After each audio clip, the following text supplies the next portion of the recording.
ध्यानयोगः। श्रीभगवानुवाच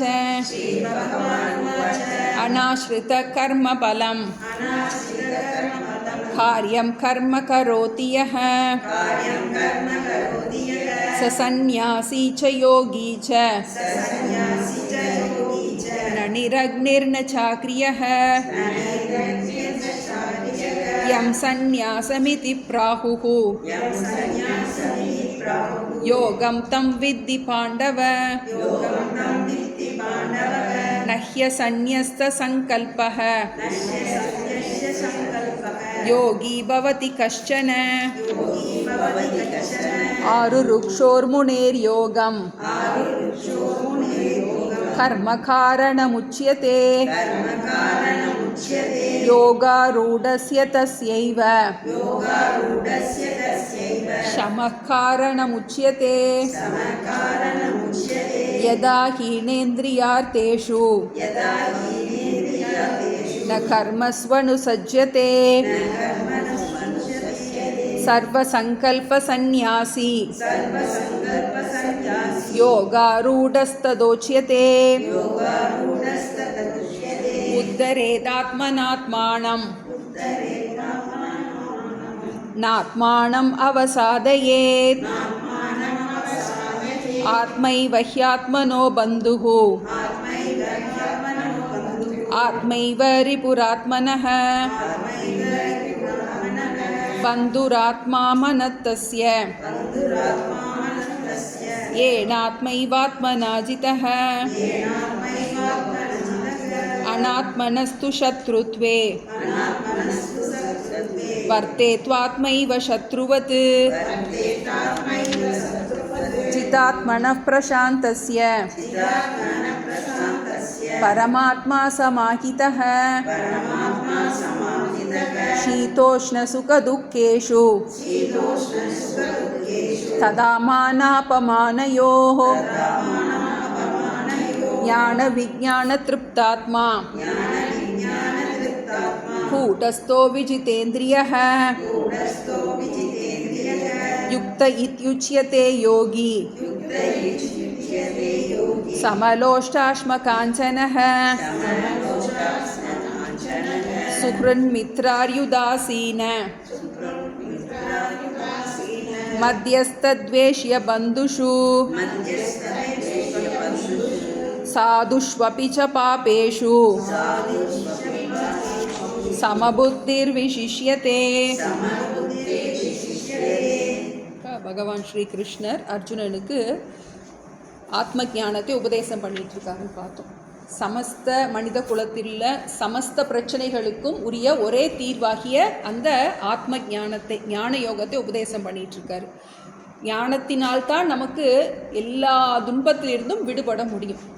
என்ன ஞானம்? நான் இந்த உடல் மனம் புத்தி அல்ல, இந்த உடலுக்கு வேறான அந்த தூய உணர்வு, அந்த ஆத்ம ஞானத்தின் மூலமாக மட்டும்தான் எல்லா துன்பத்திலிருந்தும் நாம் விடுபட முடியும். ஞானத்தினால்தான் நமக்கு மோட்சம். மோட்சம்னா என்னது? இடையறாத இன்பம், எதையும் சார்ந்து நிம்மதிக்காக எதையும் சார்ந்து இல்லாத தன்மை, அது நமக்கு இந்த ஆத்ம ஞானத்தினால் மட்டும்தான் கிடைக்கும். அந்த ஆத்ம ஞானத்தை பெறுவதற்கு நமக்கு தகுதி வேணும். அதுக்காக கர்மயோகத்தை நம்ம விளக்கமாக சொன்னாருன்னு பார்த்தோம். கர்மயோகம்ங்கிறது நமக்கு கொடுத்திருக்கின்ற கடமைகளை பொறுப்புகளை ஈஸ்வர அர்ப்பண புத்தியோட இறைவனுக்காக செய்கின்றேங்கிற அந்த ஒரு பாவனையோடு நம்ம பண்ணுவது கர்மயோகம். அது மாதிரி அதனுடைய பலன் வரும்போது பலன் எதுவாக இருந்தாலும் அதை ஈஸ்வரனுடைய பிரசாதமாக நாம் ஏற்றுக்கொள்கின்றோம். கர்மண்யேவ அதிகாரஸ்தே மா பலேஷு கதாச்சன. கர்மம் செய்வதற்குத்தான் உனக்கு அதிகாரம் இருக்கின்றது. அதனுடைய பலன் இப்படித்தான் இருக்க வேண்டும் என்று நீ நிர்ணயிக்க முடியாது. பலனில் நமக்கு எதிர்பார்ப்பு இருக்கலாம், ஆனால் நமக்கு எதிர்பார்த்தபடி தான் பலன் வரும் நமக்கு சொல்ல முடியாது. இப்போ பலன் எதுவாக இருந்தாலும் அதை நம்ம ஈஸ்வர பிரசாதமாக ஏற்றுக்கும். இப்போ இதுதான் கர்மயோகம். இப்போ கர்மயோகத்தின் மூலமாக ஒருவன் மனதை நன்றாக பக்குவம் அடைந்து குரு கிட்ட போய் இந்த ஞானத்தை பெற்று இந்த ஞானத்தை தன்னுடைய ஆழ் மனதில் பதிய வைக்கணும். எந்த ஞானத்தை? நான் இந்த உடல் மனம் புத்திக்கு வேறானவன் அப்படின்னு அந்த ஆத்மாவுடைய லட்சணத்தை எல்லாம் சொன்னார். இப்போ நம்ம தியான யோகம் பார்த்துட்ருக்கோம். இப்போ இந்த ஞானத்தை எப்படி நம்ம ஆழ் மனசில் நம்ம பதிய வைப்போம்? நிறைய படிக்கிறோம், ஆனால் இது நமக்கு பிரயோஜனத்தை கொடுக்கணும். எப்படி இந்த ஞானம் நமக்கு புரியறதுங்கிறது ஒன்று, இதை மனதில் பதிய வைக்கிறதுங்கிறது ஒன்று, ரெண்டு விஷயம். இப்போ இந்த பகவான் வந்து இதுக்குரிய அந்த ஆத்ம தியானத்தை சொல்ல போகிறார். எப்படி நம்ம நான் ஆத்மாங்கிறத நம்ம எப்படி தியானம் பண்ணுறது? இந்த தியானங்கிறது ரெண்டு விதமான தியானம் இருக்குது. ஒன்று உபாசனை, இன்னொன்று நிதித்தியாசனம். உபாசனைங்கிறது நம்ம ஒரு உருவத்தை கொடுத்து நம்ம மனசை பக்குவப்படுத்துறது, ஒரு மானசீக பூஜை பண்ணுறது, மானசீக பாராயணம் பண்ணுறது, இதெல்லாமே உபாசனை, ஒரு பாவனையோடு நம்ம பண்ணுறது. இன்னொன்று நமக்கு நிதித்தியாசனம், நான் ஆத்மாங்கிறத மனதில் பதிய வைக்கிறதுங்கிறது, அது ரெண்டாவது டைப் ஆஃப் தியானம், நிதித்தியாசனம். இப்போ பகவான் இங்கே நமக்கு சொல்கிறது உபாசனையை சொல்லலை, நமக்கு மனசில் எப்படி இந்த ஞானம், ஏன்னா 5 அத்தியாயத்தில் சொல்லிட்டார், ஆத்மாவோட லட்சணத்தில் நிறைய சொல்லியிருக்கார். இப்போ இது எப்படி நமக்கு பிரயோஜனம் கொடுக்கணும், அதுக்காக அந்த தியான கிரமத்தை சொல்கிறேன். இப்போ முதல் எடுத்த உடனேயே இந்த தியானம் பண்ணுறதுக்குரிய அந்த பகிரங்க சாதனம் ஜென்ரல் ரூல்ஸ். உன்னுடைய வாழ்க்கை முறை எப்படி இருக்கணும்? நீ தியானம் பண்ணணும் அப்படின்னு நினச்சா உன்னுடைய வாழ்க்கை முறை எப்படி இருக்கணும்? நம்ம பக்கத்து வீட்டில் போய் ஏதாவது ஒரு ஆர்கியூ பண்ணிட்டு வந்து தியானத்தில் உட்கார்ந்தோம்னா என்ன ஆகும்? நமக்கு தியானத்தில் என்ன விஷயம் நமக்கு அங்கே ஆர்கியூ பண்ணிட்டு வந்தோமோ அதை தான் தியானம் பண்ணுவோம். அப்போ நம்மளுடைய வாழ்க்கை முறை நமக்கு ரொம்ப ரொம்ப முக்கியம். தியானம் பண்ணணும் அப்படின்னு நினச்சா, அந்த ஒரு ஆசை இருந்துச்சு அப்படின்னா நம்ம நிறைய மாற்றிக்கணும். இப்போ அதுக்குரிய பகிரங்க சாதனத்தை சொல்லும்போது முதல்ல அவர் சொல்கிறது கர்மயோகமாக உன்னுடைய வாழ்க்கை இருக்கணும். கர்மயோகம் அப்படின்னாலே எதையும் எதிர்பார்க்காமல், பலனில் எதிர்பார்ப்பு இல்லாமல் நம்ம செய்யணும். நம்மளுடைய டியூட்டி என்ன பண்ணுறோம்? நம்ம முறையாக செஞ்சுக்கிட்டு இருக்கோம். ஆனால் அந்த பலனில் என்னவாக இருக்கக்கூடாது? அந்த விருப்பு வெறுப்பு இல்லாமல் நம்மளுடைய கர்மாவை செய்கிறது தான் முதல்ல சொன்னார்.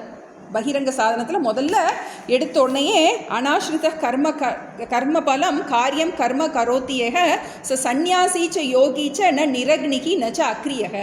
யார் ஒருவன் கர்மயோகம் பண்ணுறானோ அவன் உண்மையிலே சன்னியாசி தான். ஏன்னா அவன் பலனில் பற்று இல்லாமல் இருக்கான். தன்னுடைய டியூட்டி என்ன பண்ணுறான்? சுயநலம் இல்லாமல் செய்கின்றான். பலன் எதுவாக இருந்தாலும் அவன் ஈஸ்வர பிரசாதமாக ஏற்றுக்கொள்கின்றான். அப்படிப்பட்ட ஒரு கர்மயோக வாழ்க்கை மிக மிக அவசியம் அப்படிங்கிறத சொன்னார். ரெண்டாவதுலேயே அப்படி தான் சொன்னார். எம் சந்நியாசமிதி பிராகு யோகம் தம் வித்தி பாண்டவ நஹ்ய சந்நியஸ்த சங்கல்பக யோகி பவதி கஷ்டன. யார் ஒருவனுக்கு ஆசை இருக்கோ அவனால் என்ன பண்ண முடியாது? தியானம் பண்ண முடியாது. பலனில் பற்று இருக்கோ அவனால் என்ன பண்ண முடியாது? அது சன்னியாசியாக இருந்தால் கூட, சன்னியாசிக்குமே ஆசை இருந்துச்சுன்னா என்ன பண்ண முடியாது? தியானத்தில் வெற்றி பெற முடியாது. இப்போ யார் ஒருவன் கர்மயோகமாக தன்னுடைய வாழ்க்கையை கடைபிடிக்கின்றானோ அது ரொம்ப முக்கியமான குவாலிஃபிகேஷன். எதுக்கு? தியானத்துக்கு. என்ன தியானத்துக்கு? இவ்வளோ நாள் பகவான் சொன்னதை நம்ம ஆழ் மனசில் பதிய வைக்கிறது. நான் ஆத்மாங்கிறது நமக்கு ஆழ் மனசில் பதியணும், அப்போ தான் பிரயோஜனம். அடுத்து நமக்கு எவ்வளோ நாளைக்கு இந்த கர்மயோகம் பண்ணுறது அப்படிங்கும்போது, இந்த கர்மயோகம் 6 ருக்ஷோர் முனேர் யோகம் கர்ம காரணம் உச்சியத்தே யோகாரூடஸ்ய தஸ்யைவ சம காரணம் உச்சியத்தே. மனதை தூய்மைப்படுத்த விரும்புபவனுக்கு கர்மயோகம் சாதனமாக இருக்கின்றது. மனதை தூய்மைப்படுத்தியவனுக்கு அதை விட்டு விடுவது சாதனமாக இருக்கின்றது. என்ன பண்ணும்? கர்மத்தையெல்லாம் என்ன பண்ணும்? கொஞ்சம் கொஞ்சமாக குறைச்சிடணும். பொறுப்புகளெல்லாம் என்ன பண்ணணும்? கொஞ்சம் கொஞ்சமாக குறைச்சிட்டு நம்மளுடைய லட்சியம் என்ன அதை மறக்கக்கூடாது. அதை நம்ம பார்த்தோம். நமக்கு எப்படி ஒரு தாய் வயிற்றில் குழந்தை வந்து 10 மாதம் இருக்குன்னா அதுக்கு கூடவும் இருக்கக்கூடாது, குறையாகவும் இருக்கக்கூடாது. அப்போ தான் அதனுடைய வளர்ச்சி இருக்கும். அதுபோல் நம்மளுடைய மனசை பக்குவப்படுத்துறதுக்கு தான் இந்த கர்மயோகம். அதுலேயே கர்மத்திலேயே ஊறிக்கிட்டே என்ன பண்ணக்கூடாது? நம்மளோட ரெஸ்பான்சிபிலிட்டியை நம்ம என்ன பண்ண ரொம்ப அதிகமாக வச்சிக்காதங்கிறது. அதை விடுவது சாதனமாகின்றது. உன்னால் எல்லாத்தையுமே ஈஸ்வர பிரசாதமாக எடுக்க முடியும் அப்படின்னா என்ன பண்ணு? கொஞ்சம் ஞான யோகத்துக்கு வந்துரு, பொறுப்புகளை கொஞ்சம் குறைச்சிக்கோ அப்படின்னு பகவானே சொல்கிறார். அப்புறம் அடுத்து என்ன சொல்கிறாரு? எனக்கு ஞான யோகத்துக்கு வர்றதுக்கு தகுதி இருக்கா அப்படின்னு நான் எப்படி எனக்கு தெரிந்து கொள்வது? ரொம்ப முக்கியமானது. நான் இதுக்கு குவாலிஃபைடாக இருக்கனா, இல்லை நான் இன்னும் கொஞ்சம் சித்தசுத்தி பழகணுமா அப்படின்னா, யதாகி ந இந்திரிய அர்த்தேஷு ந கர்மசு அனுஷஜ்ஜதே சர்வ சங்கல்ப சந்நியாசி யோகாரூடக ததா உச்சியத்தே. சர்வ சங்கல்ப சந்நியாசி, உனக்கு பரிபூர்ணமாக எல்லா ஆசைகளிலிருந்தும் நீ விடுபட வேண்டும். போதும் அப்படின்னு என்ன பண்ணணும்? நம்ம அர்ஜுனனோட கதை பார்க்குறோம். துரோணர் என்ன சொல்கிறாரு? எல்லா ஸ்டூடெண்ட்ஸையும் நிறுத்துறார். அர்ஜுனன் எல்லாம் இருக்காங்க. அர்ஜுனனுக்கு என்ன தெரிஞ்சிச்சு? அந்த கிளியோட கண்ணு மாத்திரம்தான் தெரிஞ்சிச்சு. அதுபோல அந்த லட்சியம், எனக்கு இதுதான் லட்சியம். நம்ம இதில் ஒரு உபனிஷத்தில் வரும், தனுர் கிரகீத் ஔபனிஷதம் மகாஸ்திரம்னு. எப்படி உனக்கு அந்த இது அம்பு எய்யும்போது அந்த குறியில் மட்டுமே உனக்கு லட்சியம் இருக்கோ, அதுபோல் உனக்கு அந்த பிரம்மம் மட்டுமே உனக்கு லட்சியமாக இருக்கணும். நீ மற்றதெல்லாம் பார்த்தீங்கன்னா உனக்கு என்ன பண்ண முடியாது, குறி உனக்கு அதில் கான்சன்ட்ரேஷன் இருக்காது. இப்போ உனக்கு லட்சியம், எனக்கு அதுதான் லட்சியம். உனக்கு வேறு ஏதோ உனக்கு கவலை இருக்குன்னா உனக்கு அது லட்சியம், அது இல்லை. உனக்கு மோட்சம் லட்சியமாக இல்லை, நம்ம புரிஞ்சுக்கிடலாம். சர்வ சங்கல்ப சந்நியாசி. இப்போ நம்ம ஒரு தான் நம்ம கான்சன்ட்ரேட்டாக தான் இருக்கோம் அப்படின்னா நமக்கு சுற்றி என்ன நடந்தாலும் தெரியாது. அப்போ தான் நமக்கு அதில் ஒரு இது இருக்குதுன்னு அர்த்தம். பல விஷயங்கள் நம்மளை டிஸ்டர்ப் பண்ணுது அப்படின்னா என்ன அர்த்தம்? வேறு எதிர்பார்ப்பு இருக்குதுன்னு அர்த்தம். உனக்கு மோட்சங்கிறத விட வேறு ஏதோ உனக்கு எதிர்பார்ப்பு இருக்குது. அதனால சர்வ சங்கல்ப, அந்த பதம் ரொம்ப முக்கியம் நமக்கு. எனக்கு இதுதான் லட்சியம். நம்ம ஒரு இதில் கவனமாக இருந்தாலும் மற்ற எதை பற்றி என்ன நடந்துக்குன்னு நமக்கு தெரியாது சாதாரணமாகவே. இப்போ நமக்கு உலகம் உனக்கு டிஸ்டர்ப் பண்ணுது அப்படின்னா உனக்கு உலகத்தில் வேறு ஏதோ சங்கல்பம் இருக்குது.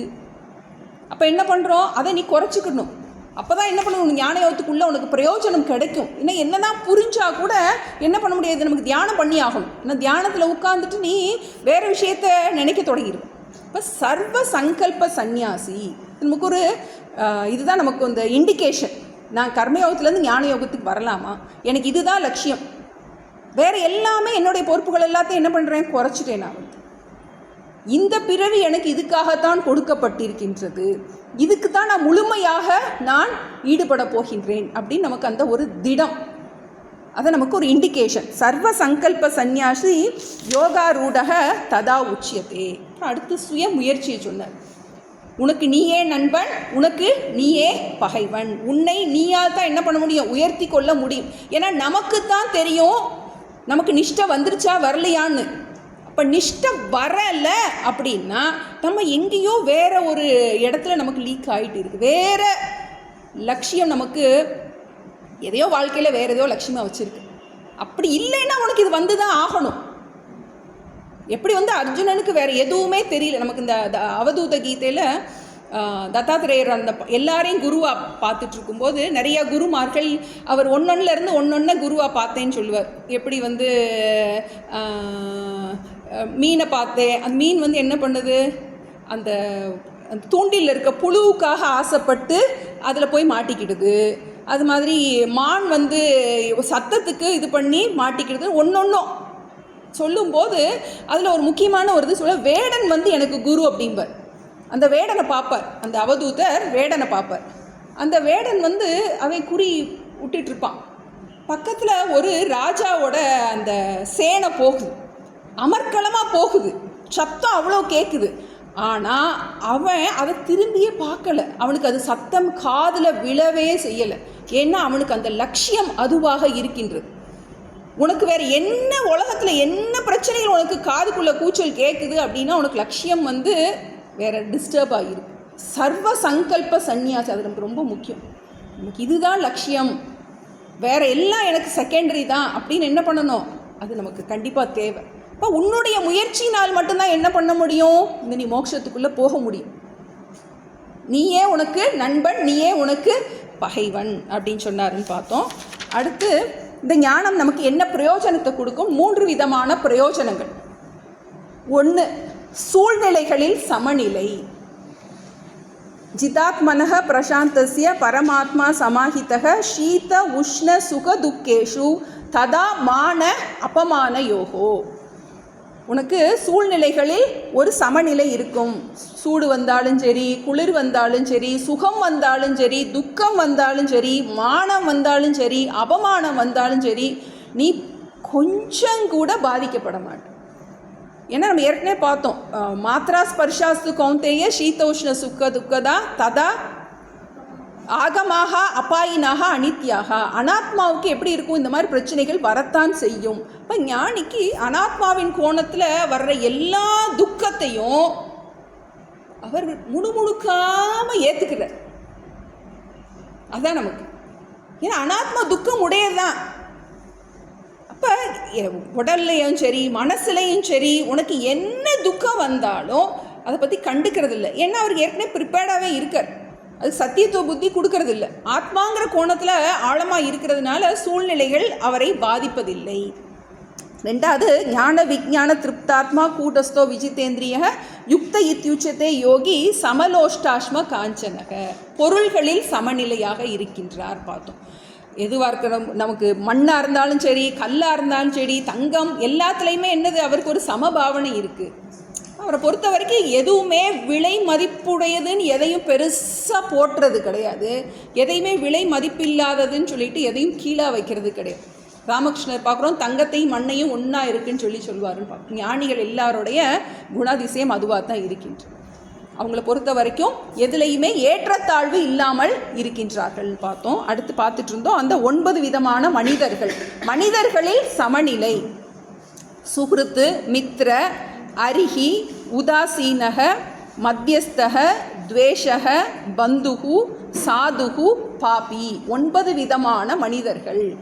தினப்படி வாழ்க்கையில் கிருஷ்ணர் எழுதியிருக்காரு. எவ்வளோ வருஷத்துக்கு முன்னாடி சொல்லியிருக்காருன்னா, எப்போவுமே மனித குணத்தில் இந்த மாதிரி வெரைட்டி ஆஃப் பீப்புள் இருந்தார்கள், இருக்கிறார்கள், இருப்பார்கள் நம்ம சுற்றி. ஏன்னா யாருமே 100% அடுத்தவங்களுக்கு நல்லால் ஆகவே முடியும். அது மாயையோட இது. அப்படி தான் இருக்கும். மகாத்மா காந்தி சுட்டு கொல்லப்பட்டிருக்காங்க. இதுக்கு மேலே நமக்கு என்ன வேணும்? எல்லாரும் ஏற்றுக்கிட்டவங்கள கூட சிலருக்கு என்னவா இருக்கும், பிடிக்காது. அப்போ இந்த ஞானி எப்படி இருக்காரு அப்படின்னா எல்லாரையும் சமமாக பார்க்கின்றார். அப்போ எந்த கோணத்தில் சமமாக பார்க்க முடியும்னா ஆத்மாங்கிற கோணத்தில் மட்டும்தான் பார்க்க முடியும். இப்போ நமக்கு அந்த ஆத்ம ஞானம் இல்லை நமக்கு. ஆனால் நம்ம இந்த 9 பீப்புள் கூட நம்ம என்ன ஹேண்டில் பண்ணி தான் ஆகணும். நமக்கு இன்னும் அந்த நிஷ்டை வந்தால் தான் சமமாக பார்க்க முடியும். ஆனால் நம்ம இந்த மாதிரி நவகிரகங்கள் கூட தான் வாழ வேண்டியது இருக்குது. அப்போ நம்ம என்ன பண்ணணும், இந்த இடத்துல அவங்கள எல்லாத்தையும் மன்னிக்கிறதுக்கு கற்றுக்கிடணும். அப்புறம் அவங்கள எல்லாத்தையும் எப்படி உடலில் ஒரு நோய் இருக்கிறவங்களுக்கு இருக்கோ அது மாதிரி அவங்களுடைய மனதில் ஏதோ ஒரு கோளாறு இருக்குது அப்படின்னு என்ன பண்ணுறோம், இதெல்லாம் நமக்கு கொஞ்சம் கொஞ்சமாக நம்ம ப்ராக்டிஸ் பண்ணணும். இந்த 9 விதமான மக்கள் நமக்கு கண்டிப்பாக வாழ்க்கையில் இருப்பாங்க. இப்போ இதெல்லாத்தையும் நம்ம எப்படி அவங்கள ஏற்றுக்க போகிறோம்? தர்மத்தின் கோணத்தில் கர்மயோகம் பண்ணும்போது எல்லாத்தையும் ஈஸ்வர அர்ப்பணம், ஈஸ்வர பிரசாதம்னு சொல்லியே ஏற்றுக்கிறோம். அப்போயே கல்டிவேட் பண்ண தொடங்கிட்டோம். எல்லாரையும் ஈஸ்வரனாக பாவிக்கிறது அப்படின்னு இந்த 9 மக்களையும் இறைவனாகவே பாவிக்கிறதுன்னு பார்த்துட்டோம். ஞானி என்ன ஆயிடுறாரு, இந்த 9 பேரும் தன்னையே பார்க்க தொடங்கின்றார். தன்னை ஆத்மாவாக பார்க்க தொடங்கினதுனால அவருக்கு சர்வாத்ம பாவம் உண்டாகின்றது. இது 3 நமக்கு கிடைக்க போகிற ரிசல்ட். இந்த ஞானம் நமக்கு நல்லா மனசில் பதிஞ்சிச்சு அப்படின்னா நமக்கு என்ன பிரயோஜனம் கிடைக்கும்? 3 விஷயங்கள் நமக்கு சொல்லியிருக்காரு. சூழ்நிலையில் சமத்துவம், பொருள்களில் சமநிலை, மனிதர்களில் சமநிலை. இவ்வளோ நேரம் தியானத்துக்கு கொஞ்சம் முகவுரையாக பல விஷயங்கள் சொல்லிட்டு இப்போ தான் தியானத்துக்குரிய அந்தரங்க சாதனமாக தியான சமயத்தில் நாம் கடைபிடிக்க வேண்டிய நெறிமுறைகளை இப்போ தான் தியானத்துக்குள்ளே கிருஷ்ணரும் உள்ளே வர்றார். 8 விஷயங்கள் சொல்கிறார். முக்கியமாக தியான சமயத்தில் நம்ம கவனிக்க வேண்டிய 8 விஷயங்கள். முதல் சொன்னது பகிரங்க சாதனம் சொல்கிறோம், பொதுவான விதி. இது விசேஷ விதி. நம்ம தியானம் சமயத்தில் என்னெல்லாம் எப்படிலாம் நம்ம கவனிக்கணும்.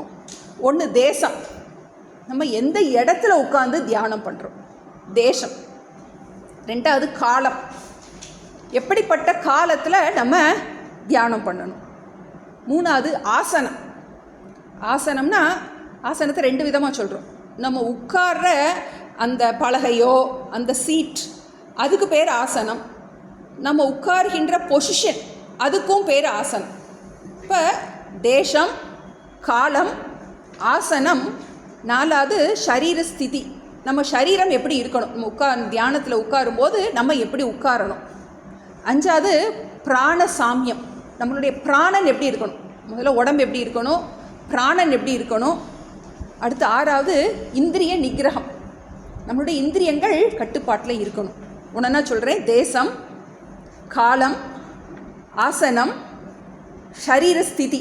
நம்மளுடைய சரீரம் எப்படி இருக்கணும், உட்கார்ந்துருக்க பொசிஷன். பிராண சாமியம், பிராணன் எப்படி இருக்கணும், நம்மளுடைய பிராணன் எப்படி இருக்கணும், பிராண சாமியம். 6வது இந்திரிய நிகிரகம். நம்மளுடைய இந்திரிய கட்டுப்பாடு.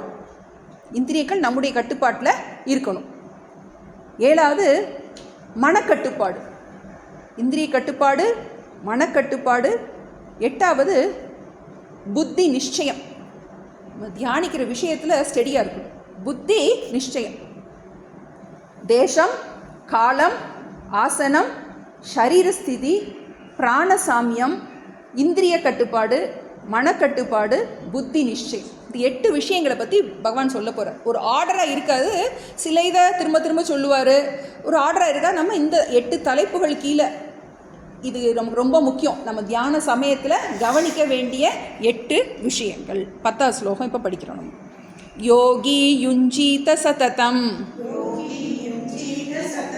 ஆத்மானம் ரஹசி ஸ்திதஹ ஏகாகீயத சித்தாத்மா நிராசீர பரிக்ரஹ யோகி யுஞ்சீத சததம் ஆத்மானம் ரஹசி ஸ்திதஹ ஏகாகீயத சித்தாத்மா நிராசீர பரிக்ரஹ.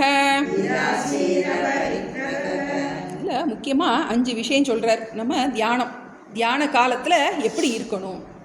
யோகி யுஞ்சீத சததம். யோகினா தியான யோகி. தியானம் பண்ண விரும்புபவன் என்ன பண்ண வேணும்? யுஞ்சீதனா தன்னுடைய மனதை தியானத்தில் பொருத்த வேண்டும். மனதை தியான விஷயத்தோட இணைக்க வேண்டும். எதை தியானம் பண்ணுறோமோ அதையே சிந்திக்க வேண்டும். எப்போ அப்படின்னா சததம், எப்பவும், எப்பெல்லாம் டைம் கிடைக்குதோ. வாழ்க்கையில் இனிமேல் இதுதான் ப்ரோக்ராம், மரணம் வரைக்கும் இதுதான் நமக்கு லட்சியம். ஏன்னா நமக்கு அந்த லட்சியம் நமக்கு தெளிவாக இருக்கணும். எனக்கு இதுதான் வேணும் அப்படின்னா மற்றதுலாம் நம்ம என்ன பண்ணணும்? நமக்கு அந்த பொறுப்புகள் எல்லாத்தையும் விட்டுணும். ஏன்னா தனியாக வந்தோம், தனியாக போகிறோம், எனக்கு வாழ்க்கையில் இதுதான் லட்சியம் அப்படின்னா மற்ற விஷயங்களில் நம்ம கவனம் இருந்துச்சுன்னா இந்த தியானம் பண்ண முடியாது. நமக்கு எனக்கு இதுவும் வேணும் அதுவும் வேணும்னா முடியாது. நமக்கு லட்சியம் மோட்சம்னா மோட்சம்தான் நமக்கு. இப்போ யோகி யுஞ்சீத சததம், எப்போதும். இந்த தியானம் பண்ணும்போது 4 நாள் பண்ணேன், அதுக்கப்புறம் ஊருக்கு போக வேண்டியதாச்சு, பிள்ளைங்கள்லாம் வந்துட்டாங்க அப்படின்னு என்ன பண்ணுறோம்? நம்ம இதெல்லாம் நம்ம எக்ஸ்கியூஸ் கொடுப்போம். ஆனால் தியானம்ங்கிறது நமக்கு விடாமல் நமக்கு மனசுக்கு கொடுக்குற பயிற்சி. நமக்கு இந்த மசில் மெமரின்னு சொல்லுவாங்க. இந்த மசிலில் அந்த மெமரி எப்படி நமக்கு காலையில் எந்திரிச்சோன்னே என்ன பண்ணுறோம், என்னெல்லாம் பண்ணுறோமோ அவரவர் வாசல் தெளிக்கணுமா, அது மசில்லே மெமரி ஆயிரும். நமக்கு இதெல்லாம் பண்ணால் தான் நமக்கு அது ஒரு அது மாதிரி இது நம்ம மசில் மெமரிக்கு கொண்டு வரணும். இப்போ என்ன பண்ணணும்? விடாமல் நமக்கு இந்த ப்ரோக்ராம் நம்ம வாழ்க்கையில் இதை கண்டிப்பாக எனக்கு என்னுடைய வாழ்வில் இதை விடாமல் நான் செய்கிறேன். 10 நாள் செஞ்சேன் அப்படி 4 நாள் செய்யலை அப்படின்னா பாடி ஒத்துழைக்காது, மனசும் ஒத்துழைக்காது.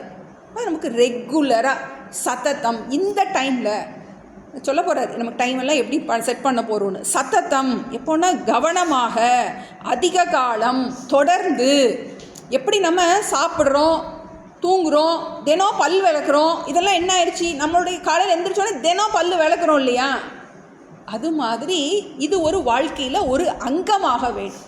நம்மளுடைய லைஃப்பில் இது எப்படி குளிக்கிறோம், சாப்பிட்றோம், எல்லாம் பண்ணுறோம், அது மாதிரி நம்மளுடைய வாழ்க்கையில் இது ஒரு முக்கியமான பகுதியாக வேண்டும். சததம், விடாமல், இடைவிடாமல், வாழ்க்கை முழுவதும் இதை நம்ம என்ன பண்ணுறோம்? ஒரு ப்ரோக்ராமாக வச்சுக்கிடணும்.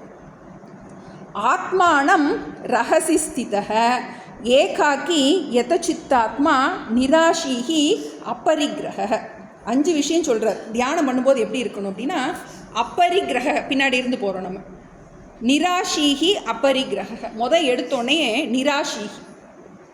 வாழ்க்கையில் மற்ற ஆசை எல்லாத்தையும் தூக்கி வெளியே வச்சோணும். இப்போ தியானம் பண்ணும்போது இப்போ நான் எனக்கு கொஞ்சம் நேரம் தியானம் பண்ண போகிறேன், வேறு எந்த ஆசைகள் எதிர்பார்ப்புகள் எல்லாத்தையும் என்ன பண்ணிடுறோம்? கலட்டி வச்சிடும். ஏற்கனவே போன இதில் பார்த்தோம் ஸ்பர்ஷான் கிருத்வா பகிர் பாஹியான் அப்படின்னு 27வது சொன்னார். வெளி விஷயங்களை வெளியவே விற்று அப்படின்னு சொல்லிட்டு போன அத்தியாயத்தில் 27 சொன்னார். அப்போ நிராசீகி, எந்த விதமான உனக்கு அந்த பரிபூர்ண வைராக்கியத்தோடு எனக்கு மோட்சம் வேணும், நான் அதனால் இப்போ என்ன பண்ண மாட்டேன், மற்ற விஷயங்கள் எல்லாத்தையும் நான் யோசிக்க மாட்டேன். ஆசையே படக்கூடாதா அப்படின்னா நம்ம அதனால தான் ஆசையை பந்தப்படுத்தாத ஆசைன்னு நம்ம சொல்லிட்டோம். இப்போ நமக்கு பந்தப்படுத்துகிற ஆசை அப்படின்னா என்ன ஆகுது, நமக்கு இது நடந்தால் தான் நமக்கு நிம்மதியாகிடும். நமக்கு இந்த இடத்துல நமக்கு புரியணும். அப்போ நமக்கு worrying is different from planning. நல்லா புரியும் நமக்கு. கவலைப்படுறது வேற, திட்டமிடுவது வேறு. இப்போ கவலைப்படுறது அப்படின்னா என்ன ஆகும்னா, நம்மளுடைய முயற்சி இல்லாமல் அனிச்சையாக நடக்கும் அந்த கவலைங்கிறது. பிளான் பண்ணுறதுங்கிறது என்னென்னா, நம்ம ஒரு இடத்துல உட்காந்து இதை இப்படி பண்ணணும்னு பிளான் பண்ணுறது, அது நம்ம கண்ட்ரோலில் இருக்குது. ஆனால் கவலைப்படுறது அப்படிங்கிறது நம்ம கண்ட்ரோலில் கிடையாது. இப்போ கவலை எதனால் வருது அப்படின்னா, ஏதோ ஒரு ஆசை இருக்குது. இப்போ நம்ம ஏற்கனவே கர்மயோகத்தில் முறையாக நம்ம தாண்டி வந்திருந்தோம் அப்படின்னா, கர்மயோகத்தில் முதல் முக்கிய சாரம் என்ன, கீதா சாரம்னு எழுதி போட்டிருக்கு. என்ன எழுதி போட்டிருக்கு, நிறைய இதில் போட்டிருக்கு நமக்கு. எது நடந்ததோ அது நன்றாகவே நடந்தது, எது நடக்கின்றதோ அது நன்றாகவே நடக்கின்றது, எது நடக்கப் போகின்றதோ அது நன்றாகவே நடக்கும், எது இன்று உன்னுடையதோ அது நாளை வேறுடையவன் ஆகின்றது. இதை நல்லா மைண்டில், இதுதான் கர்மயோகம். ஏன்னா இறைவன் தான் எல்லாம். இப்போ நமக்கு ஏன் குடும்பம், ஏன் பிள்ளை, இதை பற்றிலாம் நான் கவலைப்பட வேண்டுமா அப்படின்னா, கர்மயோகத்தில் முதல்ல என்ன பண்ணிடும், கர்மயோகத்துக்குள்ளே வந்துட்டாலே நம்மளோட எல்லாத்தையும் பகவான்கிட்ட கொடுத்துட்றோம். எல்லாமே இது ஏன் பிள்ளை கிடையாது, இது ஓம் பிள்ளை, இது நீ தான் சிருஷ்டி பண்ணது, இது என் மூலமாக இந்த குழந்தை வந்திருக்கு, என்னால் முடிஞ்ச டியூட்டியை நான் பண்ணுறேன், இது என்னுடையது எதுவுமே இல்லைன்னு என்ன பண்ணுறோம், நம்ம பகவான்கிட்ட ட்ரான்ஸ்ஃபர் கொடுத்துறோம். தியானத்துக்கு உட்காரும்போது சொல்லிக்கிடணும், எது நடந்ததோ நன்றாகவே நடந்தது அப்படின்னு அந்த அக்செப்டன்ஸ். நிராஷீஹி அப்பரிகிரக, எந்த விதமான எதிர்பார்ப்புகள் ஆசை இருந்துச்சுன்னா தியானம் பண்ண முடியாது, ஆத்ம தியானம் பண்ண முடியாது. நம்மளுடைய ஆசையை தான் தியானம் பண்ணுவோம். அடுத்தது என்ன பண்ணுறோம், அப்பரிகிரக. பரிகிரகம்னா பொருள்களை சேர்த்துக்கொள்வது, அப்பரிகிரகம்னா எந்த விதமான பொருள்கள்லாம் ரொம்ப வச்சுக்கக்கூடாது. நம்ம சிம்பிள் லிவிங், எளிமையான வாழ்க்கை, உயர்ந்த சிந்தனை. நமக்கு மோட்சத்துக்காக போகிறோம், உடம்பெல்லாம் விட்டுட்டு போகிறோம்.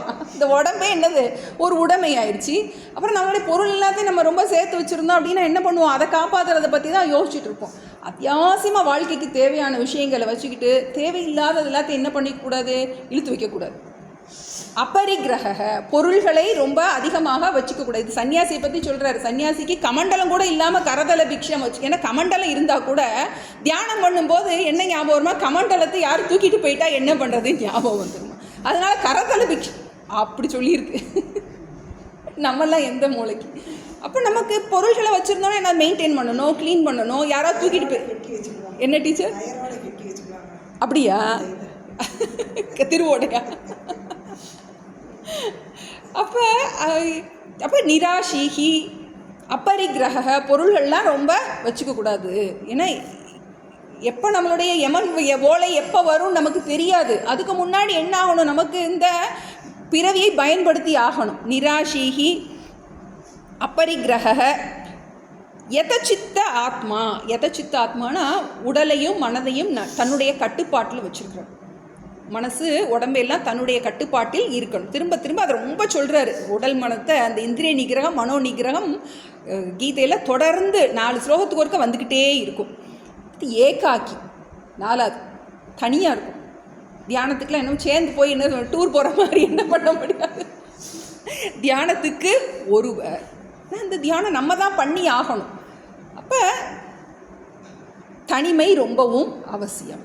இதை நம்ம ஏற்படுத்திக்கிடணும். ஐயோ எங்கள் வீட்டிலலாம் எல்லோரும் இருக்காங்களே, நான் எப்படி தியானம் பண்ணுறது அப்படின்னா, நம்மளால் நமக்கு வேணும்னா எதையுமே நம்மளால் பிளான் பண்ண முடியும். நம்ம ஒரு காரணம் சொல்கிறோம் அப்படின்னா நமக்கு அதில் ஈடுபாடு இல்லைன்னு தான் அர்த்தம். முயற்சி உடையாருக்கு கண்டிப்பாக என்ன உண்டு, எல்லாமே முடியும். ஏகாக்கி, தனிமை ரொம்ப அவசியம். தியான சமயத்தில் மட்டும் கிடையாது, கூடிய மட்டுமே நம்ம அதிகமாக தனிமையில் இருந்தோன்னா நம்ம தியான சமயத்தில் ஈஸியாக நம்ம மைண்ட் அதில் தியானத்தில் உட்காரும். சும்மா கச்சன்னு தேவையில்லாமல் எப்போது விவகாரத்துக்குள்ளே இருந்தால் தியானம் பண்ணுறது கொஞ்சம் கஷ்டம். ரொம்ப ஹை லெவல் போயிட்டால் அது ஈஸியாக இருக்கும். ஆனால் முதல்ல எடுக்கும்போது கொஞ்சம் தனிமை நமக்கு விருப்பமுடையதாக இருக்கணும். ஏகாக்கி ரகசி ஸ்திதக, தியானம் பண்ணும்போது நீ ரகசியமாக பண்ணு அப்படின்னு சொல்கிற. யார்கிட்டையும் நான் தியானம் பண்ண போகிறேனாக்கும் ஊரெல்லாம் சொல்லிட்டு பண்ணாத. நீ தியானம் பண்ணுறது யாருக்கும் தெரிய வேண்டாம். ராமகிருஷ்ணன் சொல்லுவார், நீ நைட்டு பெட்டில் படுத்துட்டு பண்ணு அப்படிம்பார். சின்மயானந்த சுவாமி சொல்லுவாங்க, நீ உன் வீட்டில் எனக்கு இடமே இல்லை, தியானம் பண்ணுறதுக்கு இடமே இல்லை அப்படின்னா நீ என்ன பண்ணு, ராத்திரி 3 மணி 4 மணிக்கு எந்திரி, எங்கேயாவது பார்க்குக்கு போயிட்டு 1 மணி நேரம் தியானம் பண்ணிட்டு வந்து திரும்ப தூங்கிக்கோ அப்படிம்பார் அவர். அப்படி சொல்வார் என்ன. But what ever might be, நீ கண்டிப்பாக உனக்குன்னு டைம் கொடுத்து ஆகணும். உன்னுடைய வாழ்க்கைக்கு இந்த ஞானம் உன்னுடைய மயம் ஆகுவதற்கு நீ கண்டிப்பாக டைம் கொடுத்து ஆகணும். அப்போ ரகசி ஸ்திதக யோகி யுஞ்சீத சததம். சததம்னா அதை சதா காலமும், யுஞ்சீத பொருத்த வேண்டும். எதை? ஆத்மானம். ஆத்மானம் மனதை. உன்னுடைய மனதை அந்த தியான விஷயத்தில் எப்போதும் பொருத்தி இருக்க வேண்டும். எப்படிலாம் இருந்தால் உன்னால் பொருத்த முடியுங்கிறாரு. நீ ரகசியமாக பண்ணு, தனிமையாக இரு, உடல் மனதை உன்னுடைய கட்டுப்பாட்டில் வச்சுக்கோ. ஆசையெல்லாம் பெருசாக வச்சுக்கிடாது. அப்படியே ஆசை வேணால் தியானம் பண்ணுறதுக்கு ஆசைப்படு, தியானம் பண்ணணும் அப்படின்னு என்ன பண்ணு, அதுக்கு ஆசைப்படு. அபரிக்கிரக, நிறைய பொருள் எல்லாத்தையும் சேர்த்து வச்சுக்காத. உன்னுடைய வாழ்க்கையில் இதுதான் லட்சியமாக நீ வச்சுக்கோ. அடுத்ததில் நமக்கு தேசத்தை பற்றி சொல்கிறாரு. 11 சுச்சௌ தேசே பிரதிஷ்டாப்ய ஸ்திரமாசனமாத்மனः நாத்யுச்ச்ருதம் நாதி நீச்சம் சைலாஜின குஷோத்தரம். शुचौ देशे प्रतिष्ठाप्य स्थिरमासनमात्मनः नात्युच्छ्रितं नाति नीचं சைலாஜினகுஷோத்தரம். இதில் அந்த இடம் எப்படிப்பட்டதாக இருக்கணும், தியானம் பண்ணுற இடம் எப்படிப்பட்டதாக இருக்கணும் அப்படின்னா, சுச்சௌ தேசே பிரதிஷ்டாபிய, அந்த இடமானது தூய்மை உடையதாக இருக்கணும். சுச்சௌ தேசே, தூய்மைங்கிறத நம்ம 2 விதமாக பண்ணுறோம். ஒன்று பாஹ்யமான தூய்மை, அது நல்லா சுத்தமாக இருக்கணும். இன்னொன்று அந்த இடத்துல ஒரு நல்ல ஒரு வைப்ரேஷன் உண்டாக்கணும் நமக்கு.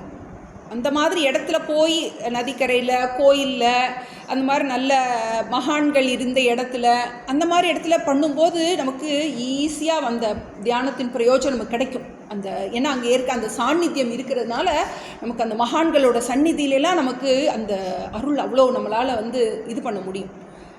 அப்படி இல்லை, நம்மளால் எங்கேயும் போக முடியல அப்படின்னா நம்ம வீட்டிலையே என்ன பண்ணணும், அந்த இடத்த ஒரு தெய்வீகமாக ஆக்கணும். மகான்களோட படத்தை வச்சுக்கிறது, ஒரு விளக்கு பொருத்தி வைக்கிறது, அந்த இடத்துல உட்காந்து நம்ம பாராயணம் பண்ணுறது, நிறைய ஜபம் பண்ணியிருக்கு, அதுக்கு நமக்குன்னு ஒரு இடத்த வச்சுக்கிடலாம். சுச்சௌ தேசே பிரதிஷ்டாபிய, பிரதிஷ்டாபியன்னா அமர்ந்து. இல்லை எப்படி அமர்வது, எதில் அமர்வதுன்னு சொல்கிறாரு. ஸ்திரம் ஆசனம் ஆத்மனக, ஸ்திரமான ஆசனமாக இருக்கணும். ஆத்மனக, ஆத்மனக தன்னுடைய ஆசனம். பொதுவாக ஆசனங்கிறது நம்ம உட்கார்ற அந்த இருக்கை, அந்த பலகை. இன்னொன்று நம்ம உட்கார்கின்ற பொசிஷன், அதுக்கும் ஆசனம்னு பார்த்தோம்.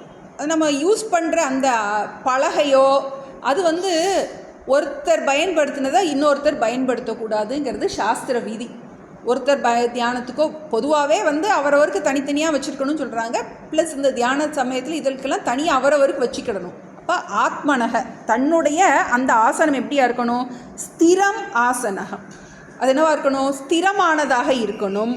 நாத் உச்ரிதம் ந அதி நீச்சம். உட்கார்ற இடம் உயரமான இடமாகவும் இருக்கக்கூடாது, பள்ளமாகவும் இருக்கக்கூடாது. இது காட்டில் தியானம் பண்ணுற சன்னியாசிக்கு சொல்லப்பட்டிருக்கு. ஏன்னா மேலே இடத்துல இருந்தாங்கன்னா என்ன ஆயிரும், கீழே அவங்க தியான சமயத்தில் கீழே உருண்டு விழுந்துடலாம்.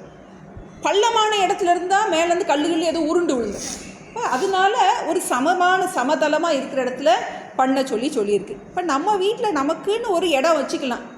பொதுவாகவே தியானம் பண்ணுறதுக்கு ஒரு குறிப்பிட்ட இடம், குறிப்பிட்ட டைமு, இதெல்லாம் வச்சுக்கிட்டோம்னா நமக்கு ரொம்ப அனுகூலமாக இருக்கும். முதல்ல நமக்கு தியானம் பழகிறதுக்கு ஒரு 3-4 மாதம் ஆயிடுச்சுன்னா என்ன ஆகும்னா, அந்த டைமில் நம்ம உடம்பே நம்மளை கூப்பிடும். அந்த மசில் மெமரின்னு சொன்னோம் இல்லையா, நம்மளுடைய மைண்டும் நம்மளுடைய பாடியும் நம்மளை கூப்பிடும். நமக்கே அதை நீங்கள் வேறு ஒன்றும் இல்லை, ஒரு தெருவில் இருக்க நாய்க்கு 10 நாள் சாப்பாடு வைங்க, 11ஆவது நாள் அது நிற்கும். நீங்கள் சொல்ல வேண்டியதில்லை, ரெகுலராக பழக்கிட்டீங்கன்னா என்ன ஆகும், அது போல தான் இந்த மைண்டோ அதே மாதிரி தான். நீங்கள் அதை கொடுத்து என்ன பண்ணணும், பழக்கணும். நம்ம கெட்டதையே தேவையில்லாதே கொடுத்து பழக்கியிருக்கோம். காலையில் எந்திரிச்சோடனே ஃபோனை தான் எடுக்கிறது நமக்கு மெமரியில் வச்சுருக்கோம். என்ன ஆயிடுச்சு, அது ஃபோனோடையே பிறந்தோம், நம்ம காலத்தில் ஃபோனுன்னு ஒன்று பார்த்ததே இல்லை. ஆனால் என்ன ஆயிடுச்சு, அது நமக்கு பழக்கம் வழக்கம் ஆகி விடுகின்றது. அது போல் இப்போ என்ன பண்ணுறோம், நம்ம ந உச்ரித்தம் ந அதி நீச்சம், பெருசாகவும் உயரமான இடமாகவும் இருக்கக்கூடாது, பள்ளமான இடமாகவும் இருக்கக்கூடாது. சைல அஜின குஷோத்தரம், நம்மளுடைய அந்த ஆசனம் எப்படிப்பட்டதாக இருக்கலாம் அப்படின்னா, சைலம்னா துணி, சேலன்னு சொல்கிறோம், சேலைனா துணி, குச்சேலர் அப்படிங்கிறோம். கூச்சேலர்னா அவர் அழுக்கான துணி உடுத்தியிருந்தனா அவர் பேர் குச்சேலர்னு பேர். அவர் பேர் சுதாமா ஆக்சுவலாக அவர் பேர். சேலைனா துணி, அஜினம்னா தோல், மான் தோல், ஏதாவது தோல். குஷன்னா தர்ப்ப புல். பொதுவாக சாஸ்திரத்தில் முதல்ல தர்ப்பையை பரப்பி அது மேலே மான் தோல் போட்டு அது மேலே துணி போட்டு உட்கார சொல்லியிருக்கு. நம்ம வீட்டில் ஒரு பெட்ஷீட்டை போட்டு நம்ம உட்கார்ந்தா நமக்கு ஸ்ட்ராங்காக உட்காரணும். இன்னொன்று, தரையில் இருக்கிற குளிரோ வெப்பமோ நம்ம பாடியை தாங்கக்கூடாது. அப்புறம் தியானம் பண்ணும்போது கண்டிப்பாக ஒரு ஆசனம் இருக்கணுங்கிறது ஒரு விதி இருக்குது நமக்கு. இப்போ நமக்கு கம்ஃபர்டபுளான ஒரு இடத்துல கொஞ்சம் நீண்ட நேரம் உட்கார்றதுக்கு கால் வலிக்காமல் இருக்கணும், அழுத்தக்கூடாது. அதனால் நமக்கு ரொம்ப சாஃப்டாகவும் இருக்கக்கூடாது. ரொம்ப சாஃப்டாக இருந்தால் உள்ளுக்குள்ளே பொதுக்குன்னு போயிடும், ரொம்ப இதாக இருந்தாலும் அழுத்தும். நமக்கு அதுக்குரிய ஒரு கம்ஃபர்டபுளான ஒரு ஆசனத்தை நம்ம ரெடி பண்ணிக்கிறது நல்லது. சுச்சௌ தேசே பிரதிஷ்டாபிய ஸ்திரம் ஆசனம் ஆத்மனக நாத் உச்ரித்தம் ந அதிநீச்சம் சைல அஜின குஷோத்தரம். அடுத்த ஸ்டெப்புக்கு கூட்டிகிட்டு போகிறாரு. அடுத்து என்ன செய்யணும்? 12 தத்தை கிராக்ரமண கிருத்வா யதசித்தேந்திரிய கிரியஹ உபவிஷ்யாசனே யுஞ்யாத் யோகம் ஆத்மவிசுத்தயே தத்ரைகாக்ரமண கிருத்வா யதசித்தேந்திரிய கிரியஹ உபவிஷ்யாசனே யுஞ்யாத் யோகம் ஆத்மவிசுத்தயே. இப்போ இந்த தேசம் காலம் இதெல்லாம் ஆசனம்லாம் ரெடி பண்ணியாச்சு. அதுக்கப்புறம் என்ன பண்ணணும் அப்படின்னா, தத்ர ஏகாகிரம் மனக்கிருத்வா, மனதை என்ன பண்ணணும், நீ ஒருமுகப்படுத்த தொடங்கணும். இப்போ நம்ம பண்ணுற தியானம் தியானத்தில் நிறையா வகை இருக்குதுன்னு பார்த்தோம். எண்ணங்களற்ற தியானம்னு ஒன்று இருக்குது, தாட்லெஸ் மெடிடேஷன். நம்ம இங்கே கொடுக்கறது ஒரு குறிப்பிட்ட விருத்தியை நம்ம என்ன பண்ணுறோம், பலப்படுத்த போகிறோம். நான் ஆத்மாங்கிற விருத்தியை பலப்படுத்த போகிறோம். இப்போ நம்ம அதனால் மனக்கிருத்வா, ஏகாகிரம் மனக்கிருத்வா. ஏகாகிரம்னா ஒருமுகப்படுத்தி. எதில் ஒருமுகப்படுத்தணும், நம்ம எந்த விஷயத்தை தியானிக்க போகிறோமோ அதிலேயே மனசை ஒருமுகப்படுத்தணும். இப்போ நம்ம சில நேரங்களில் நமக்கு ஒரு முருகனோட வடிவத்தையே நம்ம என்ன பண்ணுறோம், அதையே நினைக்கிறது. ஒரு விருத்தியவே கொடுத்து என்ன பண்ணுறோம், அதையே நினைக்கிறது. இப்போ நம்ம இங்கே என்ன தியானம் பண்ண போகிறோம்னா, நான் உடல் மனம் புத்தி அல்ல, நான் ஆத்மாங்கிறத அந்த விஷயத்தை தியானம் பண்ண போகிறோம். ஏன்னா பண்டிதாக ந அனுசோச்சந்தின்னு சொல்லியிருக்காரு. ஞானி கவலைப்பட மாட்டான். எந்த ஞானி? நான் ஆத்மான்னு உணர்ந்த ஞானி கவலைப்பட மாட்டான். அப்போ எனக்கு அந்த ஞானம் நமக்கு உள்வாங்கணும் அப்படின்னா அந்த விஷயத்திலேயே மனசு என்னவாக இருக்கணும், ஒருமுகப்பட்டு இருக்கணும். தியானம் பண்ணுற சமயத்தில் மட்டும் நமக்கு அப்படி இருந்துட்டு கொஞ்சம் கொஞ்சமாக என்ன ஆகும், தியானம் நமக்கு நல்லா ஆழ் மனசில் பதிய அந்த தியான விஷயம் மற்ற நேரங்கள்லேயும் நமக்கு வியாபிக்க தொடங்கும். நமக்கு ஆழ் மனசில் உள்ளே போயிடுச்சு அப்படின்னா நமக்கு நான் உடம்புங்கிற எண்ணம் கொஞ்சம் கொஞ்சமாக என்னாகும், பலகீனப்பட தொடங்கும். அதுதான் நமக்கு லட்சியம். ஏன்னா நமக்கு கவலை எல்லாம் எதை சார்ந்து இருக்குது, நான் உடல்னு நினச்சிட்டு என்னுடைய உறவுகள், நான் மனம், இதைத்தான் தாங்கி பிடிச்சிட்டு இருக்கோம். இப்போ நமக்கு முதல்ல ஃபஸ்ட்டு நமக்கு முக்கியமாக இந்த தியானம் நமக்கு நல்லா வந்துடும். நமக்கு இந்த நான் ஆத்மாங்கிற அந்த நிஷ்டை நமக்கு வந்ததுக்கப்புறம் வேறு என்ன பொறுப்பு எடுத்தால் கூட நம்மளால் ஹேண்டில் பண்ண முடியும். ஆனால் நம்ம அந்த நிஷ்டை வராமல் வேறு பொறுப்புக்குள்ளே போயிட்டோம் அப்படின்னா நமக்கு அது இழுத்துரும். அதனால் நமக்கு ரொம்ப முக்கியம். அதனால சர்வ சங்கல்ப சந்நியாசின்னு ஒரு வார்த்தை கொடுத்தாரு. உனக்கு இது மட்டும்தான் வாழ்க்கையில் லட்சியம், வேறு எதுவுமே லட்சியம் கிடையாது. நீ வேறு ஏதோ லட்சியம் வச்சுருந்த அப்படின்னா கண்டிப்பாக தொலைஞ்சு போயிடுவேன். விவகாரம் இழுத்துரும், மாயா இழுத்துரும். இதையும் பண்ணிக்கிறேன் அதையும் பண்ணிக்கிறேன் அப்படின்னா அது நமக்கு ரொம்ப கஷ்டம். ஏன்னா அப்படி இல்லாமல் ஒவ்வொரு சாமிகளும் அப்படி போயிருக்காங்க. சின்மயானந்த சுவாமிஜி 7 வருஷம் போய் உத்தரகாஷியில் போய் தபஸ் பண்ணியிருக்கு. நம்மளாம் அப்போ எந்த மாத்திரம் சந்நியாசம் எடுத்துட்டு, அவருக்கு வேறு உறவுகள் எதுவுமே கிடையாது. அப்படி இருந்தும் அதுக்கு பிராதானியம் கொடுத்துருக்காங்க, அதுதான் எனக்கு முக்கியம்னு. அப்போ நம்ம இருக்கிற சூழ்நிலைகளில் என்ன பண்ணுறோம், நமக்கு ப்ரையாரிட்டி சர்வ சங்கல்ப சந்நியாசம் ரொம்ப முக்கியம். அதுதான் நமக்கு அடையாளம். நம்ம கர்மயோகத்துலேருந்து ஞான யோகத்துக்கு ரெடி ஆகிட்டோமா அப்படின்னா, ஏன்னா நம்ம தியானம் பண்ணுறது வேறு எந்த விதமான ஆத்ம அனுபவத்துக்கு பண்ணுறதில்லை. நமக்கு இந்த ஞானம் நமக்கு உள்ளே போகணும், அனுபவங்கள் வந்துட்டு போயிடலாம். நமக்கு இந்த ஞானம் நமக்கு சதா நம்மளுடைய விவகாரத்தில் நமக்கு நான் ஜீவன்கிற எண்ணம் பரிபூர்ணமாக போகணும். இப்போ தத்திர ஏகாகிரம் மனக்கிருத்வா, அவனுடைய மனதை ஒருமுகப்படுத்து. யதச்சித்த இந்திரிய கிரியக, எப்படி ஒருமுகப்படுத்த போகிற, உன்னுடைய மனம் புத்தியெல்லாம் கட்டுப்படுத்தி உடல் மனம் புத்தியை தம்போக்கில் விடாமல் அதை என்ன பண்ணுற, அதுக்கு ஒரு விஷயத்தை கொடுத்து என்ன பண்ணுறோம், சொல்ல போகிற தியான விஷயம் இனிமேல் வரப்போகுது. எதை தியானம் பண்ணணும், எப்படி தியானம் பண்ணணும்னு. இப்போ உன்னுடைய மனம் ஒருமுகப்பட்டு இருக்கணும், தியான விஷயத்தில் ஒருமுகப்பட்டு இருக்கணும். உபவிஷ் யாசனை உஞ்சியாத் யோகம் ஆத்ம விசுத்தையே. உபவிஷ்யன உட்கார்ந்து, ஆசனத்தில் அமர்ந்து உன்னுடைய மனதை ஒருமுகப்படுத்து. யுஞ்சீத, ஏற்கனவே பார்த்தோம், யுஞ்சீத்தன்னு சொன்னார். அதனால் ஒரு இதை இணைப்பது, தியான விஷயத்தில் கோர்ப்பது. நம்மளுடைய மனசை என்ன பண்ணுறோம், அந்த எந்த விஷயத்தை தியானம் பண்ணுறோமோ அதில் இணைத்து கொள்வது. யுஞ்சியாத், எதுக்காக, யோகம் ஆத்ம விசுத்தையே, உன்னுடைய மனதை தூய்மைப்படுத்துவதற்கு. 2 விதமாக தியானம் பண்ணுறோம் நம்ம. ஒன்று நம்மளுடைய மன தூய்மைக்காக தியானம் பண்ணுறோம், இன்னொன்று நம்மளுடைய விபரீத பாவனை நிவர்த்திக்காக தியானம் பண்ணுறோம். விபரீத பாவனை நிவர்த்தி, ஏன்னா நமக்கு என்ன விபரீத பாவனை, நம்ம தேக வாசனை இருக்குது.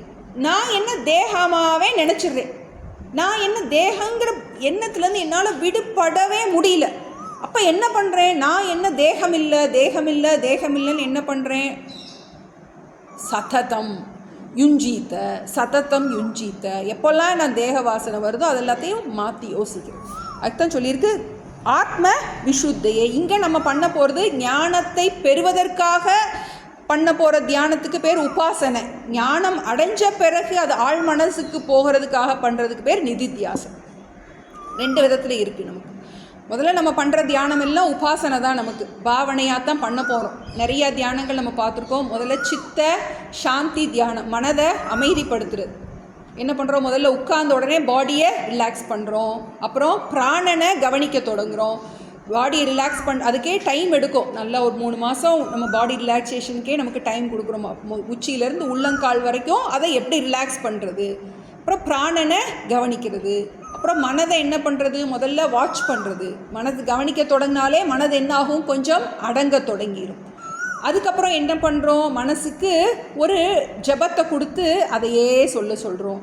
மானச பூஜை பண்ண சொல்கிறோம். அப்புறம் மானச பாராயணம் பண்ணுறோம். அதுக்கப்புறம் நல்ல குணங்களை தியானம் பண்ணுறோம். ஏன்னா இதெல்லாம் நமக்கு ஒரு பதஞ்சலி நமக்கு சொல்கிறாரு, அஷ்டாங்க யோகத்தில் சொல்லும்போது எடுத்த உடனே அவர் தியானமே சொல்லலை, குவாலிஃபிகேஷன் சொல்கிறார், யம நியமம் தான் சொல்கிறாரு. முதல்ல நீ திருப்தியோடு இருக்கணும், டூஸ் அண்ட் டோன்ட் சொல்கிறாரு. கெட்ட குணம் இல்லாமல் இருக்கணும், நல்ல குணங்களை நீ வளர்த்து கொள்ள வேண்டும். அது இல்லாமல் நீ என்ன பண்ண முடியாது, தியானத்துக்குள்ளே போக முடியாது. ஒரு சுத்தமான மனசு கண்டிப்பாக இருக்கணும். அப்போ இங்கே ஆத்ம விசுத்தையே சொல்லும்போது, ஒன்று மன தூய்மைக்காக, உன்னுடைய மனம் நன்றாக தூய்மை அடைவதற்காக இந்த தியானம் பண்ணுறேன். அதுக்கப்புறம் இந்த ஞானம் நன்றாக மனதில் பதிவதற்காக இந்த தியானத்தை பண்ணணும் அப்படின்னு சொல்லிட்டு அடுத்து நம்ம எப்படி உட்காரணும் அப்படிங்கிறத சொல்கிறாரு. 13 சமம் காய சிரோ கிரீவம் தாரயன் அச்சலம் ஸ்திரஹ சம்பிரேக்ஷ்ய நாசிகாக்ரம் ஸ்வம் திசச்சானவலோகயன் சமம் காய சிரோ கிரீவம் தாரயன் அச்சலம் ஸ்திரஹ சம்பிரேக்ஷ்ய நாசிகாக்ரம் ஸ்வம் திசச்சானவலோகயன். சரீரஸ்திதி எப்படி உட்காரணும் அப்படின்னா, இப்போ வயசான காலத்தில் நம்மளால் தரையில் உட்காரது ரொம்ப கஷ்டமாக இருக்குது. சேரில் கூட உட்காந்துக்கலான்னு நமக்கு எக்ஸப்ஷன் சொல்கிறாங்க. ஆனால் பொதுவாக சாஸ்திரத்தில் தரையில் உட்கார்றது நல்லதுன்னு சொல்லப்பட்டு. அது எப்படி உட்காரணும்? சமம், ஸ்ட்ரெயிட்டாக உட்கார்ற, இப்படி தொங்கிக்கிட்டு இப்படிலாம் உட்கார தியானம் பண்ணும்போது ஸ்ட்ரெயிட்டாக உட்காரு. ஏன்னா ஸ்ட்ரெயிட்டாக உட்காரும்போது பிராணன் நல்லா அது போய் வந்துட்டுருக்கு. ஏன்னா நமக்கு பிராணனோட அனுகிரகம் நமக்கு ரொம்ப தேவை. உடம்போட அனுகிரகம் தேவை, பிராணனோட அனுகிரகம் தேவை, மனதோட அனுகிரகம் தேவை. மூணும் நமக்கு தேவை. மூணையும் நம்ம மூணும் ரிலேட்டட். உடம்பும் மனசும் பிராணனும் மூணும் ரிலேட்டட். உடம்பு நீ நல்லா உட்கார்ந்தீங்கன்னா பிராணன் நல்லாகும், மனசு நல்லாகும். மனசு நல்லா இருந்தால் பிராணன் நல்லாகும், ஒன்றால் உடம்பு மூணுமே ரிலேட்டட். அப்போ சமம், நேராக உட்கார்ந்தாதான் வயிறு அவங்கன்னா என்ன ஆகும்னா உனக்கு அந்த லங்ஸ் போயிட்டு வராது, ஒழுங்காக போயிட்டு வராது, உன்னுடைய பிராணன் ஒழுங்காக இருக்காது. இப்போ சமம் காய சிரோக்ரீவம். காயம்னா உடம்பு, சிரகன தலை, கிரீவம்னா கழுத்து. உடம்பு, கழுத்து, தலை மூணும் கொஞ்சம் ஸ்ட்ரெயிட்டாக இருக்கும், தொய்வலாக இருக்கக்கூடாது. அதுக்காக வரப்பா ரொம்ப இதாகவும் இருக்கக்கூடாது, ரொம்ப தளர்வாகவும் இருக்கக்கூடாது. நார்மலாக இருக்கணும், நேராக இருக்கணும். தாரையன் அச்சலம் ஸ்திரக. அச்சலம்னா ஆடாமல் இருக்கணும், ஆடிக்கிட்டே இருக்கக்கூடாது. கொஞ்சம் நேரம் இங்கிட்ட அங்கிட்ட என்ன பண்ணக்கூடாது, கையை காலை ஆட்டாமல் இருக்கக்கூடாது. அதனால தான் யோகாசனம் ரொம்ப முக்கியம்னு சொல்லுவாங்க. ஏன்னா நமக்கு கொஞ்சம் நேரம் உடம்பை ஆடாமல் அசையாமல் உட்கார்ந்துருக்க பழகணும். ஏன்னா நம்ம உடம்பு ஆடிக்கிட்டே இருந்துச்சு அப்படின்னா மனசு அதை விட ஆடும். சும்மாவே மனசு ஆடும், உடம்பு ஆடாமல் இருந்தாலுமே மனசு ஆடும். அச்சலம். அப்போ முதல்ல மனசு உடம்பையாவது, ஏன்னா ஸ்தூலமானது உடம்பு ஸ்தூலமானது, பிராணனும் மனசும் சூக்ஷ்மமானது. அப்போ இந்த எப்படி பண்ண பண்ணுறோம், நம்ம ஸ்தூலத்தை பிடிச்சி தான் சூக்ஷ்மத்துக்கு போக முடியும்.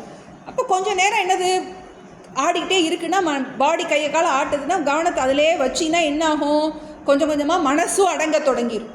அச்சலம் ஸ்திரம்னா ஸ்டெடியாக உடம்பு ஆடாமல் அசையாமல் நேராக உட்காரணும். கொஞ்சம் நேரம் உட்காரணும், ரொம்ப நேரம் உட்காரணும்லாம் கிடையாது. முதல்ல ஒரு 5 நிமிஷம் ஃபஸ்ட்டு உட்காருங்க, அப்புறம் 5 நிமிஷமாக கூட்டலாம். ரொம்ப அதிகமாகலாம் போகணும்னு நம்ம சொல்லலை. கொஞ்சம் நேரம் நம்ம மனசை அமைதிப்படுத்துறது. சம்பிரேக்ஷிய நாசிகா கிரம்ஸ்வம் திசன் அனவலோக்கையன். திசகன்னா மற்ற திசைகள், அனவலோக்க அங்கங்கே வேடிக்கை பார்க்காதேங்கிற. கண்ணை மூடி என்ன பண்ணுறேன், சம்பிரேக்ஷிய நாசிகா அக்ரம் ஸ்வம். உன்னுடைய நாசினா மூக்கு, இந்த மூக்கு நுனிய பாரு அப்படி, வேற எங்கேயும் பார்க்காத. திசஸ்ச அனவலோக்கையன். சரி, வேற எதையும் பார்க்காம எதை பார்க்க அப்படின்னா ஓ மூக்கை பாரு. என்ன அர்த்தம், கண்ணை கொஞ்சம் மூடிக்கோ, மிருதுவாக மூடிக்கோ, வேற எதையும் பார்க்காத. ஏன்னா ஏற்கனவே ஒரு இடத்துல என்ன சொல்லியிருக்காரு, போன அத்தியாயத்தில் சக்ஷுஷ்சைவ அந்தரே புருவோம், பிராண 2 புருவ மத்திய பாரு அப்படின்னார். இதெல்லாம் ஒவ்வொருத்தருக்கு ஒரு இடம். ஏதோ ஒன்று நீ அமைதியாக கண்ணை மூடி உட்காரு, வெளியே பார்க்காத, வெளியே பார்க்காம கண்ணை மூடி உட்காந்துக்கும், கண்ணை மிருதுவாக மூடிக்கும். சம்பிரேக்ஷ நாசிகா கிரம்ஸ்வம் திசஸ்சான் அனவலோக்கையன். பிறகு பார்க்காம முதல்ல இது அந்தரங்க சாதனம். தியானம் பண்ணும்போது நம்மளுடைய உடம்பு எப்படி இருக்கணும், நம்மளுடைய ஆசனம் எப்படி இருக்கணும் அப்படிங்கிறத பற்றி சொல்லியிருக்காரு. இனி அடுத்து தான் தியான விஷயத்தை சொல்ல போகிறார். எதை தியானம் பண்ணணும், எப்படி தியானம் பண்ணணும் அப்படிங்கிறத சொல்லியிருக்காரு. தியானங்கிறது நமக்கு எவ்வளோதான் படித்தாலும் நம்ம பண்ணும்போது தான் நமக்கு கொஞ்சம் கொஞ்சமாக டவுட் வர தொடங்கும். தியான ப்ராக்டிஸுங்கிறது ரெகுலராக நம்மளுடைய வாழ்க்கையில் ரொம்ப நேரம் வைக்கணும்னு கிடையாது. நமக்கு முதல்ல தொடங்கும்போது ஒரு காலையில் கொஞ்சம் நேரம், சாயங்காலம் கொஞ்சம் நேரம். நம்ம சாத்விகமான டைம்னு சொல்கிறோம். நம்ம நைட்டு படுக்கிறோம், தமஸில் தான் படுக்கிறோம். காலையில் எந்திரிக்கும் போது மைண்ட் எப்படி இருக்குன்னா சத்துவமாக இருக்கும். காலையில் கொஞ்சம் நேரம் சத்துவமாக இருக்கும். அப்புறம் என்ன ஆகும்னா ரஜஸ் ஆக்டிவிட்டி, நம்ம வேலைக்குள்ளே போயிடுவோம். அப்புறம் என்ன ஆகும்னா அடுத்து திரும்ப சத்துவம் வரும். சாயங்கால நேரம் திரும்ப நம்ம மைண்டு சத்துவத்துக்குள்ளே வந்துட்டு அதுக்கப்புறம் நைட்டு தான் தமஸ்குள்ளே போகும். நம்ம மைண்டு எப்போல்லாம் சத்துவமாக இருக்கோ அந்த டைமை நம்ம யூஸ் பண்ணிக்கிடணும். எப்போல்லாம் நமக்கு இப்போ எனக்கு தியானம் பண்ண போல் இருக்குது அப்படின்னா எப்போனாலும் உட்காந்து பண்ணு. ஏன்னா அப்போ உன்னுடைய மைண்டு உன்னை கூப்பிட தொடங்கும், உன்னை தியானம் பண்ண தொடங்கும். நமக்கு எவ்வளோக்கெல்லாம் டைம் கொடுக்குறோமோ அவ்வளோக்கு அவ்வளோ நமக்கு இதில் பிரயோஜனம் கிடைக்க தொடங்கும். ரொம்ப முக்கியமானது சர்வ சங்கல்ப சந்நியாசி. எனக்கு இதுதான் லட்சியம்ங்கிறது நமக்கு ரொம்ப தெளிவாக இருக்கணும். எனக்கு இது தவிர வேறு எதுவும் வேண்டாம் அப்படிங்கிறதுல ரொம்ப தீவிரமாக நம்ம இருந்தோம்னா கண்டிப்பாக நமக்கு டைம் கிடைக்கும், நம்மளால் முடியவும் செய்யும். நம்ம அடுத்த கிளாஸில் பார்ப்போம். இதை சாண்டிங் பண்ணிடுவோம். யோகி யுஞ்சீத சததம் ஆத்மானம் ரஹசி ஸ்திதஹ ஏகாகீயத சித்தாத்மா நிராஷீர பரிக்ரஹः शुचौ देशे प्रतिष्ठाप्य स्थिरमासनमात्मनः नात्युच्छ्रितं नातिनीचं चैलाजिनकुशोत्तरं तत्रैकाग्रं मनः कृत्वा यतचित्तेन्द्रियक्रियः उपविश्यासने युञ्ज्यात् योगम् आत्मविशुद्धये समं कायशिरो ग्रीवं धारयन् अचलं स्थिरः सम्प्रेक्ष्य नासिकाग्रं स्वं दिशश्चानवलोकयन् ॐ प्रपन्नपारिजाताय स्तोत्रवेत्रैकपाणये ज्ञानमुद्राय कृष्णाय गीतामृतदुहे नमः। ॐ सर्वे भवन्तु सुखिनः, सर्वे सन्तु निरामयाः, सर्वे भद्राणि पश्यन्तु, मा कश्चित् दुःखभाग् भवेत्। ॐ शान्ति शान्ति शान्तिः। हरिः ॐ सर्वं कृष्णार्पणमस्तु। कैवल्यशक्तिगणपति की